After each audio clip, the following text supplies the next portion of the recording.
Do you remember when back in 2020, Matt Hancock's neighbor, the other minister's best man at their weddings and best friends happened to sign contracts with governments, with our PPE and all the other stuff that the government needed? Well, that continues.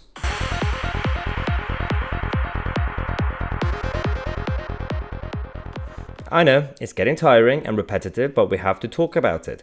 I don't really care if any government is a so-called centre-left or centre-right, blue or red. If you cause trouble, if you waste our money and our time, because this is our country, it's our government, we have to call it out. And I have to be objective. Michael Gove is next. Get ready for this. I mean, Michael Gove is not the perfect example of beacon of transparency and honesty. We know that. The guy is, let's just say, imperfect. Yeah, it's a bit of a snake in terms of the actions that he's done. I mean, one big thing was stabbing Boris Johnson in the back in 2016 so that he could stand for Tory leadership. We discovered that one of his supporters, a big, top, very, very rich Tory donor, gave money to his leadership campaign. This person, at the same time, happened to be the same guy who has now won a government contract worth £164 million because of 2020. Now, when the whole thing started and the lockdown started, the politicians and governments decided to create something called the VIP lane, to skip the queue, because there was no time to have competition, transparency, procedure. So somehow, most of these contracts were given to ministers, neighbours, best friends, nephews, nieces, everybody, cousins. So that was a problem. £5 billion worth of contracts were given to private companies. Sometimes, we could say that, not that it's a coincidence, but some companies who happen to be linked to politicians were also the right companies. They were always supposed to be given these contracts anyway. That's not the point. We just got lucky with some of them.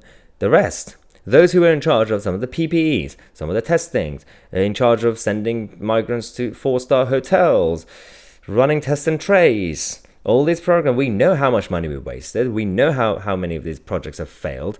And then we keep discovering that more of these, we have the cronyism. Then you had some of the families, like nepotism as well. It's a bit of a weird situation right now. But Michael Gove is now the latest target. And this is quite interesting because the VIP lane was created, a high priority channel, so the British government could give these contracts away 10 times more likely. Some of these companies that they were more likely to be successful compared to a small firm who's also kind of, for example, back in 2020 were trying to create a testing system or try to have PPE sorted.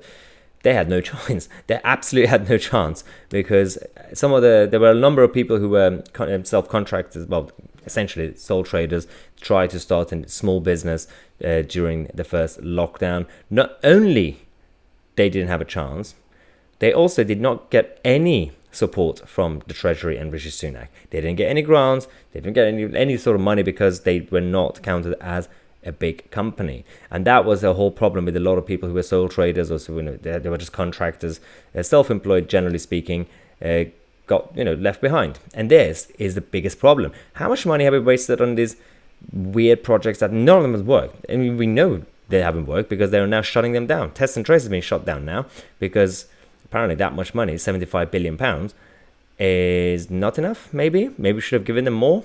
This is bad. It has to stop, and it has to stop now. So tonight at 9 p.m, we're going to have our first live stream, the first live show in a long time. We're back on YouTube now to fight back against big tech.